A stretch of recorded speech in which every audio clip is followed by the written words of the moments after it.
తెలంగాణలో జనసేన పార్టీ రాజకీయ కార్యకలాపాలు వేగవంతం చేస్తోంది. 2028 ఎన్నికలే లక్ష్యంగా సంస్థాగత బలోపేతంపై దృష్టి పెట్టిన జనసేన తెలంగాణ వ్యాప్తంగా సమీక్ష సమావేశాలతో క్షేత్రస్థాయిలో పార్టీని మరింత బలోపేతం చేసే ప్రయత్నాలు ప్రారంభించింది.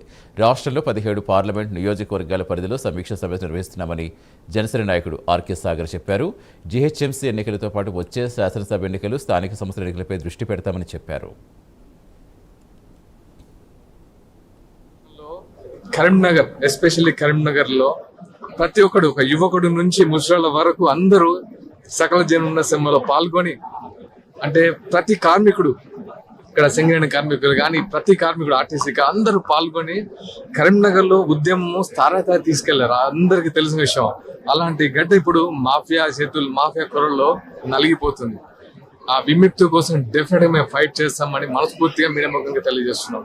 రాబోయే రోజుల్లో ప్రతి విషయాన్ని జనసేన ప్రశ్నిస్తుంది. ఇక్కడ లోకల్ నాయకత్వం కూడా చాలా బలోపేతం చేసే విధంగా అందరూ పోరాడుతున్నారు. ఇంకా మీకు రాబోయే రోజుల్లో అన్ని విధాలుగా, అంటే మీ సహకారంతో మేము ముందుకెళ్తామని